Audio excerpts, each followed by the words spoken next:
Bismillahirrahmanirrahim. Assalamualaikum warahmatullahi wabarakatuh. Apa kabar anak-anak ibu kelas 9 SMP Tel Mufid? Semoga selalu dalam keadaan sehat dan selalu dalam lindungan Allah Subhanahu wa taala. Amin. Oke. Balik lagi bersama ibu dalam pelajaran fikih. Kita masih di bab 2 ya. Minggu lalu kita sudah bahas tentang khiyar dan kirot, masih di bab muamalah. Buka buku kalian halaman 41. Oke, minggu ini kita akan bahas mengenai riba. Apa itu riba? Pasti sebagian dari kalian atau mungkin dari kalian semua sudah tidak asing lagi mengenai riba ya. Oke, riba berasal dari kata ar-riba yang artinya tambahan atau kelebihan. Sambil dibaca buku kalian ya, halaman 41. Oke, riba menurut istilah syara adalah tambahan pada modal uang yang dipinjamkan dan harus diserahkan oleh piutang sesuai jangka waktu peminjaman dan persentase yang ditetapkan. Apa itu piutang? Ya, jadi piutang itu orang yang meminjam uang.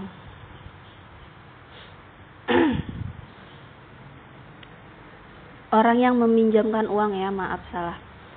Oke, jadi ibu meminjamkan uang ke kalian misalnya. Nah, ibu yang berpiutang. Nah, kalian yang punya hutang sama ibu itu namanya hutang piutang. Piutang itu orang yang meminjamkan uang. Hutang itu orang yang meminjamkan uang kepada si peminjam atau piutang. Oke. Lanjut. Buka halaman 42. Di situ ada hukum ribanya ya. Hukum riba atau dalilnya. Nah, di sini Ibu ada surat Al-Imran ayat 130. Hai orang-orang yang beriman, janganlah kamu memakan riba dengan berlipat ganda, dan bertakwalah kamu kepada Allah supaya kamu mendapatkan keberuntungan. Nah, dalam buku paket kalian situ ada surat Al-Baqarah ayat 275. Kemudian juga ada Al-Imran ya, sama ayat 130. Dan hadis riwayat Muslim. Kalian baca di situ. Ibu hanya menggambarkan secara garis besarnya saja. Nah, di sini ada juga 275 wa ahallallahu al-bai'a wa harrama riba. Allah telah menghalalkan jual beli dan mengharamkan riba. Terus kemudian hukum riba. Dari kedua dalil tersebut dapat disimpulkan hukum riba adalah haram. Nah, lanjut ke macam-macam riba halaman 43. Di situ ada riba fadl, riba nasi'ah atau riba jahiliyah, riba qardi, dan riba iyad. Apa itu riba fadl atau riba fadli ya? Di situ ada bagian B, riba fadli atau riba yang samar. Nah, adalah penukaran dua barang yang sejenis dengan tidak sama ukurannya yang disyaratkan oleh orang yang menukarkan. Contohnya, beras 10 kilo ditukarkan dengan beras 11 kilogram. Jadi harus sama ya takarannya kalau sistem tukar-menukar atau barter. Kemudian riba nasi'ah.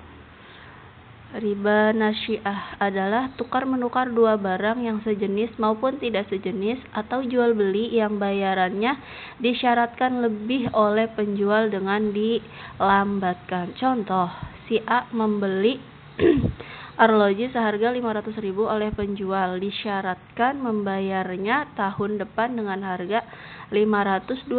Ketentuan melambatkan pembayaran 1 tahun dinamakan riba nasi'ah.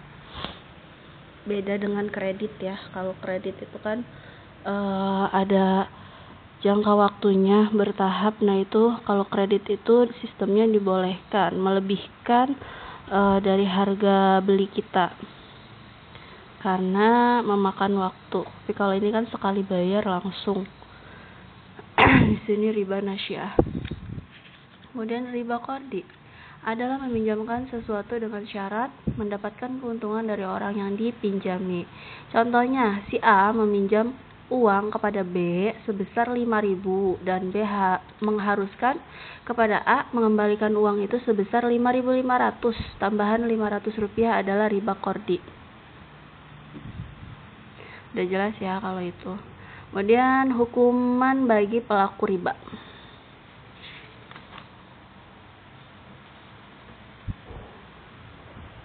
Nah, dibangkitkan dari kubur pada hari kiamat dalam keadaan gila. Nauzubillah min dzalik. Baca atau buka Quran surat Al-Baqarah ayat 275. Kemudian diancam kekal di neraka sesuai dengan Quran surat Al-Baqarah ayat 275. Kemudian harta yang diperoleh dari riba akan dihilangkan berkahnya. Nah, alasan mengapa riba diharamkan. Yang pertama, riba akan menumbuhkan kecintaan dan ambisi terhadap harta pada diri peminjam atau pelaku riba. Riba akan membahayakan akhlak dan jiwa. Riba akan menghancurkan kehidupan masyarakat. Riba akan membentuk suatu kelompok masyarakat yang berleha-leha. Riba membahayakan perekonomian individu maupun sosial. Nah, di balik alasan mengapa riba diharamkan, di sini ada hikmah. Mengapa riba diharamkan?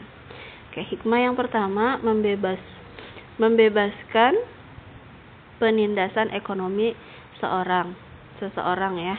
Kemudian membebaskan sifat malas umat Islam, menghindari kerusakan individu dan masyarakat, menghindari perilaku zalim, menimbulkan kehancuran ekonomi umat Islam. Kemudian ribayad. Apa itu ribayad? Ribayad adalah berpisah dari tempat akad jual beli sebelum serah terima. Oke, di sini di buku paket kalian hanya ada riba nasyiah dan riba fadli saja. Di sini ibu tambahkan ada ribayad ya. Oke, contohnya seorang yang membeli suatu barang sebelum ia menerima barang tersebut dari penjual. Antara penjual dan pembeli berpisah sebelum serah terima barang. Jadi barangnya belum ada, udah dibayar kontan. Nah, itu termasuk ribayad ya. Oke.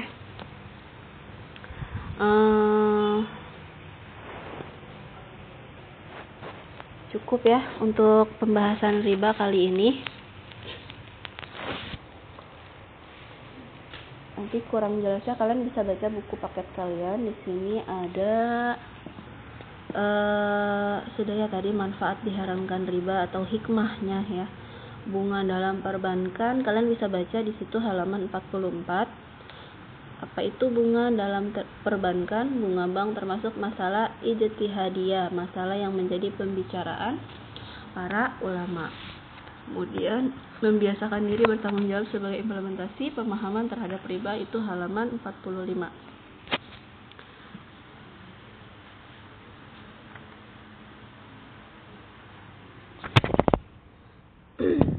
Oke, di sini ada tugas terstrukturnya ya. Halaman 45.